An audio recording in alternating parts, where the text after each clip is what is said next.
Hey everyone, and thanks for joining us on the Week in Review. I'm Amanda Vinicky. Law enforcement present a united front on behalf of one of their own. Today we honor him as we hold accountable the offender who is responsible for his murder. Investigators say a slain police officer's own handcuffs were used when they apprehended his alleged killer. Why the mayor was absent from Officer Luis Huesca's funeral and what it says about CPD relations. We're at a critical point in our nation's history. And so protecting people's First Amendment right, of course, is paramount. Protests over the war in Gaza on college campuses grow nationally and in Chicago, as do calls for police to dismantle them. The issue of public transit touches every facet of our residents' lives. A push to put the region's public transportation agencies on a new route as Chicago contemplates demanding cars slow down. And sticker shock over the cost of the Bears' plans for a new stadium. The governor calls it a non-starter. And a rushed election bill, on the other hand, Pritzker hurried to sign, leading to Republican accusations that Illinois Democrats are trying to steal the election. And now to our Week in Review panel. Joining us are Mitchell Armentrout of the Chicago Sun-Times, Lee Giangreco from Crane's Chicago Business, Nader Issa also from the Chicago Sun-Times, and Manny Ramos from Block Club Chicago. Thanks to each of you, and let's get right to it now. The man accused of murdering Chicago police officer Luis Huesca was in court today. That is Xavier Tate Jr. facing first-degree murder charges and other offenses. Manny, what do we need to know? Well, what we need to know is that the arrest took place, I believe it was in Glendale Heights.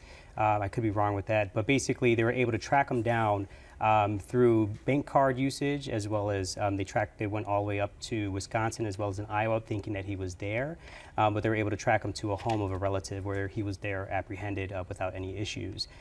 We know that a individual with the same last name as him was also arrested previously for tossing a gun that was apparently Officer Huesca's weapon, as well as someone was arrested with him in his apartment, or the relative's family apartment, for aiding and abetting. And a lot of cooperation, both from law enforcement agencies and then also Superintendent Snelling talked about cooperation from the community and saying that a lot of police video was used for this. I wanted to say, though, he said that this is a huge relief for the family and also, Mitch, for the rest of Chicago, knowing that this individual can't pose harm to anyone else. But CPD homicide clearance rate, 52%. What was different about this situation that a suspect so quickly identified and brought in? It's almost unusual. I mean, unfortunately, this has happened before, the death of an officer in the line of duty. But the fact that this person the suspect was on the loose for more than a week, that is pretty unusual for such a high-profile case. And I think, like you said, I mean, it doesn't do any favors for the police department that's really trying to turn around an image of these clearance rates that have hovered in the teens in recent years. So the fact that they were able to at least bring in the suspect, I think, brings some closure to the family. We'll see how the trial plays out, but it's hard to call this a win for anyone. Did anybody else listen to this joint press conference this morning in terms of Snelling's response was something along the lines of, this was so high profile, so that's why we got cooperation. Does that sit well? Yeah, so Snelling was stressing the fact that now that he's in leadership, that this is what they're going to be doing going forward. There were some questions or not, why is this high profile, as Mitch mentioned, how this had so much attention to it. We've seen also in more high profile cases of officer shootings in the past where they get resolved.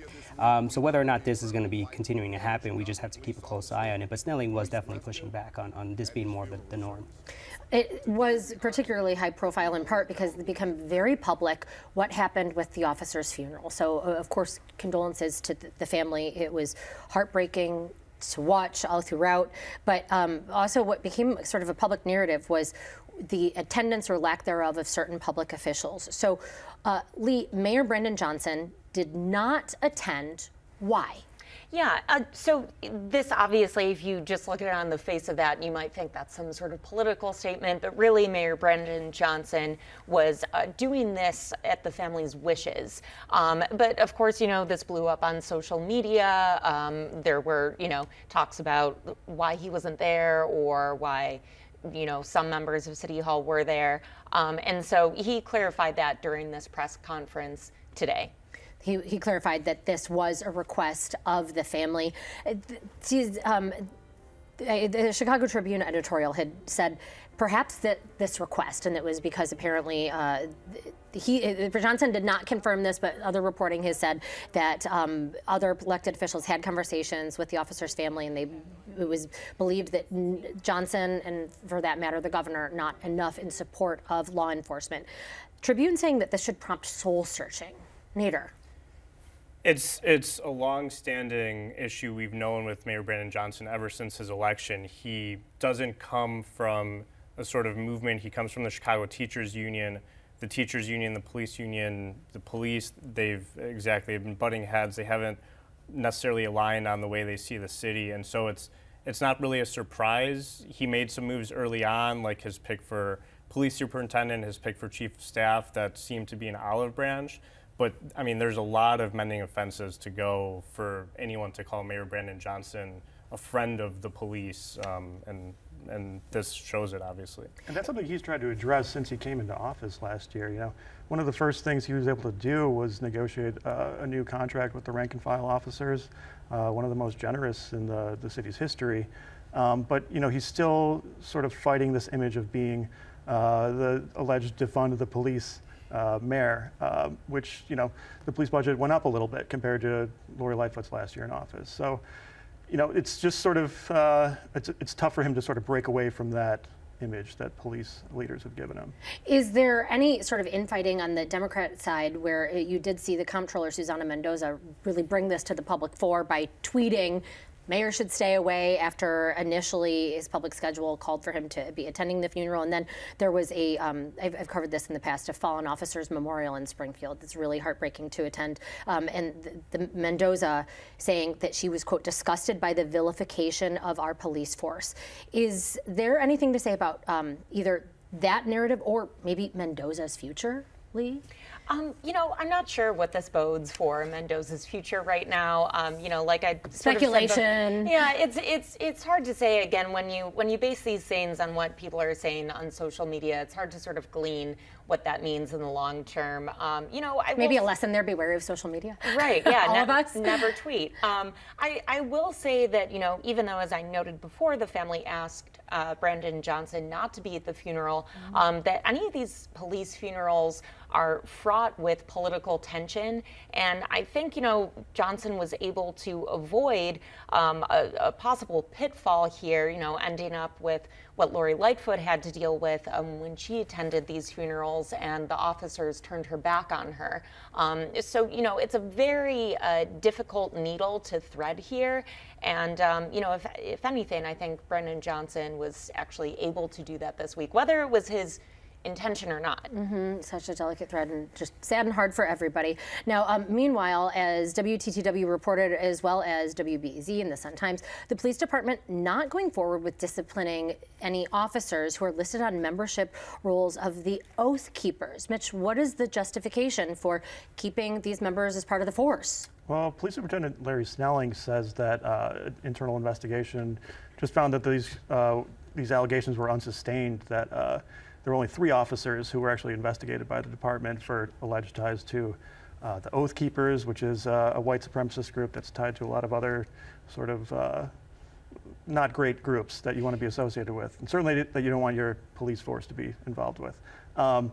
We don't know exactly what their investigation entailed. All I can tell you is that our colleagues at the Sun-Times, Dan Mulopoulos and from WBEZ and Tom Schuba at our paper, they found that there are at least 9 active police officers who had ties to these groups. You know, until we see the full extent of the internal investigation, it's hard to say how they were able to clear these officers. There's a lot of outstanding questions. So many outstanding questions. I will pose one to, I don't know, either of you. Does this either break a promise that Johnson had made, and what does it say as well to members of the public who are concerned about Oathkeepers being out on the streets, protecting them ostensibly? Yeah, I could take that. So in that same press event, Snelling was vehemently defending his actions. He came out and said an investigative report is going to come out. Everyone can have the time to take a look and read on why they decided to go with this. And he also invited, Inspector General to come in and audit how they went about this process. But, to a certain extent, there is kind of the CPD has been going through a lot of issues, as we all are aware of. And, the fact that there are these potential folks with connections to extremist groups is really concerning, especially for folks in neighborhoods that are being over-policed. Nader, anything to add? Yeah, and the mayor, he very clearly in his campaign said that he would take care of something like this, that they had no room in our police force, no room for working in Chicago police, and so it's just something to monitor. How's he going to deal with the fallout from this? What's the Inspector General going to find, and how is he going to move forward with these allegations? Right, like we don't know. Is it a matter of the disciplinary process? Is it a matter of flawed roles? Like we don't know. So many questions. It's just it's sort of a strange look for Larry Snelling. During his confirmations hearings before the city council, this was really a hot button issue for him and he sort of claimed that this was one of his top priorities to root out extremism in the department. It seemed like we had a pretty clear case of at least ties to these groups among this subset of officers. But again, once it depends on what else Snelling is willing to release on what they found on these guys. I got from Snelling today, I don't know if you guys were at that press conference today, I was monitoring it from afar, but it ended very abruptly after your colleague Heather Sharon asked a question about this. And I think, you're talking about this being a hot button issue for Snelling. I think it really touched a nerve for him because it seemed to really set him off, and all of a sudden it just ended. He was really upset at this idea of January 6th being the cause of this, right? Or like his officers being connected to January 6th in some way. Whether or not they were involved with January 6th, the groups that are associated were involved. And I think that's sort of like where the questions come. And continue to come. Before we move on from this focus on law enforcement, talk about, CPD has a lot going on. We spent half the show talking about it.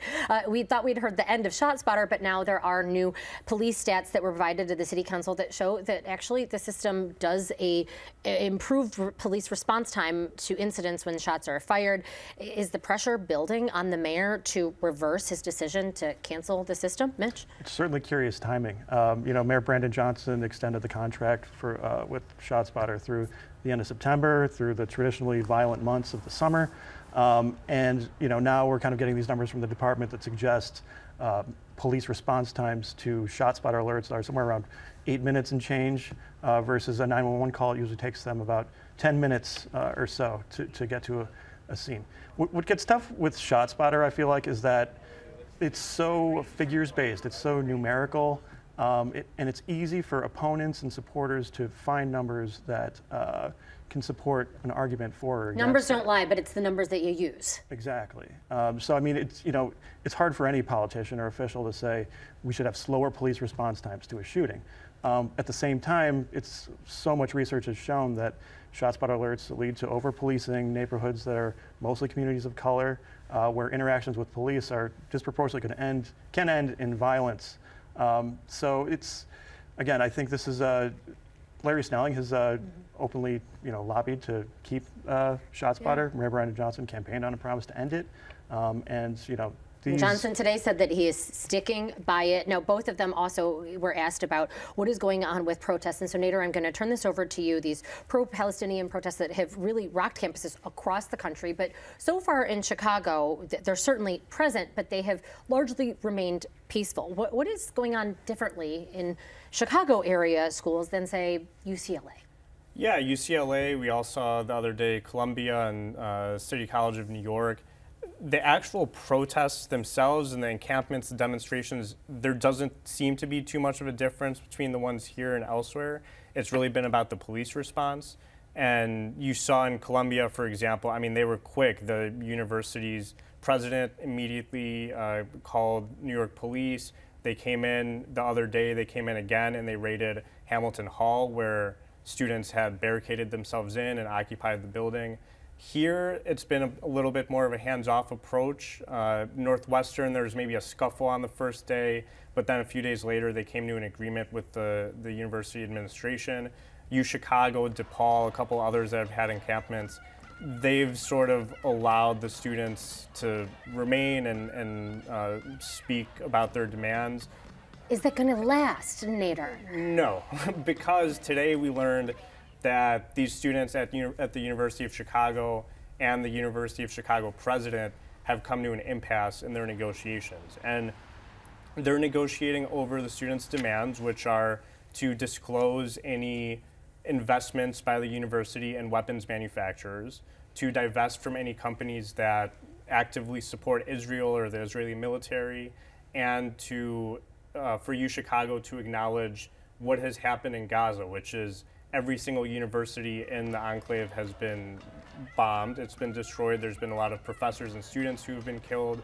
They're also asking for the university to acknowledge and begin to address some of the harm it's caused on the south side and the area around the university, as well as through its investments. And the university not doing it, are they going to call in police?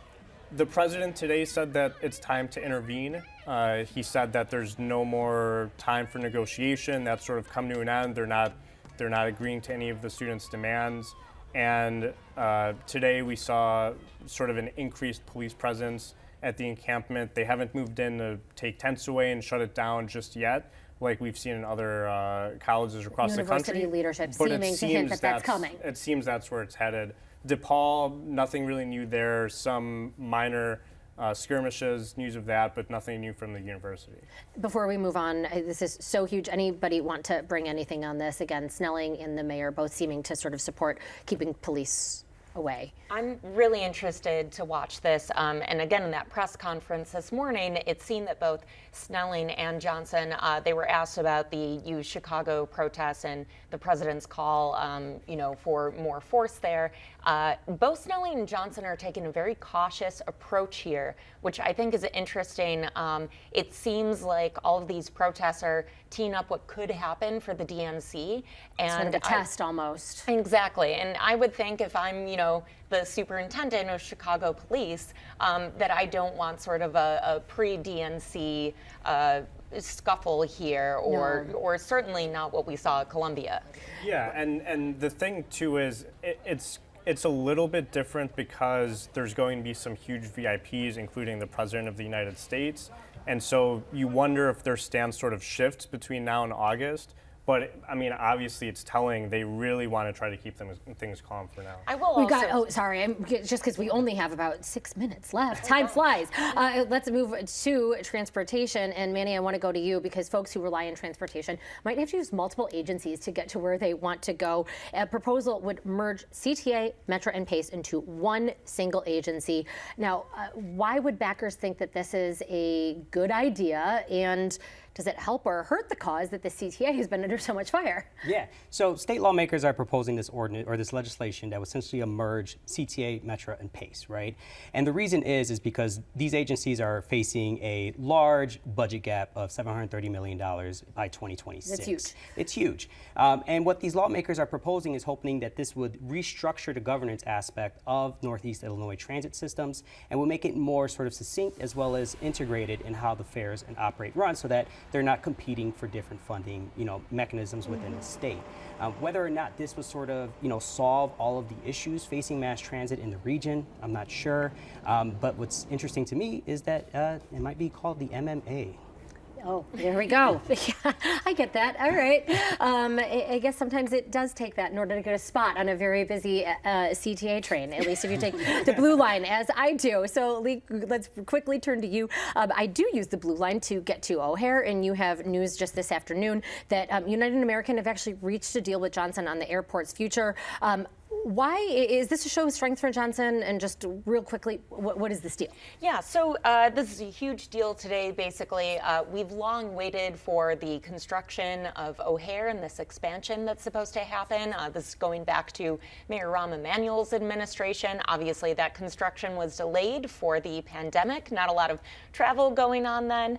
But then what happened is the airlines wanted to switch around the construction schedule so that they could prioritize this new global terminal. And the deal allows that. And the deal does allow that, exactly. The airlines want this because they see the global terminal is bringing in more international travelers, and that is what has been fueling a lot of the traffic at places like O'Hare that are big hubs. And so, like you mentioned, this is also a feather in the cap for the Johnson administration right now. And of course, O'Hare is a huge economic engine. It's the first thing that you're going to see if you come into Chicago. What is still unaddressed is, when is this construction going to start? When is it going to start? For those who are not maybe taking public transportation or a plane, but maybe they're driving, Manny, there is talk about the city moving from 30 miles allowed on most city streets down to 25. Why? And is this just a money grab for speeding drivers? Yeah, so there hasn't been anything proposed just yet. There was a hearing this week in the City Council's Committee of Pedestrian and Traffic Safety. Basically, it's the idea is to reduce the default speed limit in the city from 30 miles per hour to 25 miles per hour. During this hearing, they had transit experts as well as leaders within the Chicago Department of Transportation that really outlined how this implement will go, how they will implement this, but also how potentially life-saving this could be. They pointed to cities across the country, including New York, where saw pedestrian death decrease by 23% once they reduced the speed. That is not insignificant. Wow. Okay, so not necessarily a money grab, saving lives. That Potentially. Well, we will see. Now, it would not be a show in spring of 2024 without talking about the Bears. So, Mitch, I'm going to turn to you. The team executives had their initial meeting with Governor Pritzker's office, which went out and said this is a non-starter. Maybe that's because of some of your reporting and calculations about the price tag. Yeah, right. Not a great meeting this week for the Bears. They kind of made this big pitch last week for looking for a $3 billion stadium with another $1.5 billion in infrastructure costs. They would need about $900 million from the state, plus at least $325 million from nobody seems to know where that money would come from for other infrastructure upgrades. Long story short, that money and that debt is actually going to pile up to more like $1.2 billion. And taxpayers have already shelled out about $6 billion for the past upgrade to Soldier Field, not to mention guaranteed rate field when that was first built about 30 years ago. So these are all big reasons why Governor Pritzker and a lot of other state lawmakers have really been trying to put the brakes on this whole project for the last couple months. And I think this is the most stern rebuke that the team has gotten. Yeah. So any chances? Certainly not this session, it would seem like, unless... Despite Kevin Warren wanting that. That's president of the Bears. Exactly, yeah. They really want this to happen right now. They say that, every month that goes by that this isn't happening, that the city... There's money lost for the Bears, but maybe right. money saved by taxpayers? Is that the moral? Exactly, and I think that's what Governor Pritzker is really trying to hammer home. Let's turn briefly to politics. We have a new law, Lee, that comes just about 6 months before the election, but midway through, when local parties are slating candidates to run in the general election, if there was not somebody that ran in the primary. So kind of, is this switching the rules midway through the game, as Republicans say, or ethics, as Democrats do? New law signed just today, by the way. Yeah.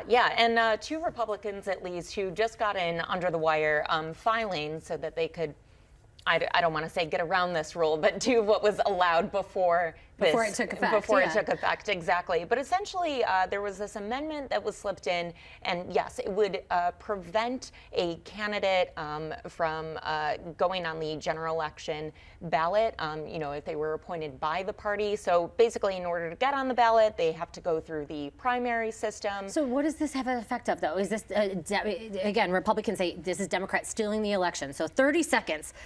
Is this, a Democrat protection plan or not? It does seem a little bit like that because we don't have competitive elections in most of Illinois. So we'll see what the case is for, those 2 Republicans that filed in what they see as vulnerable districts. That was an amazing less than 30 seconds summation. Bravo to you and to all of our panelists, of course. That is Mitchell Armentrout, Lejon Greco, Nader Issa, and Manny Ramos. So we're back to wrap things up right after this. Chicago Tonight is made possible in part by the Alexandra and John Nichols family, the Polk Brothers Foundation. Additional support is provided by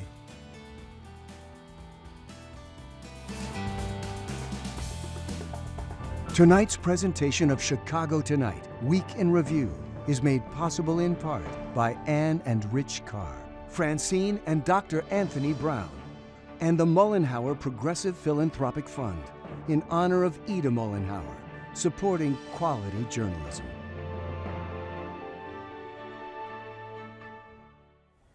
And that's our show for this Friday night. Don't forget, you can get Chicago Tonight and the Week in Review streamed on Facebook, YouTube, and our website, WTTW.com/news. Now for the Week in Review, I'm Amanda Vinicky. Thank you for watching. Stay healthy and safe, and have a great night. Lee, back to you. You covered a hearing with Dan Proft, big name there, and former GOP candidate for Governor Darren Bailey. Tell me about this super PAC. Did it go awry? Collude? Well, you know what, I have to say, just when I think I've covered the most Chicago hearing I can, then you get to a hearing and you see backroom deals in Chicago country clubs. An envelope, in a country club, of course. An envelope full of $20 million from Dick Uline. I mean, this really just had $20 million. $20 million, yeah. Just so do we think slid this across is a check the table. in hundreds? I would how love do you if it were serve just up a stack. I'm picturing a very thick stack. A big That's envelope. what I would like. Very big envelope. Yeah. When is the decisions expected? We're not going to hear until June or July, but on the face of it, what I will say is that there are so many ways to get around rules with super PACs, and these guys didn't seem to try any of them.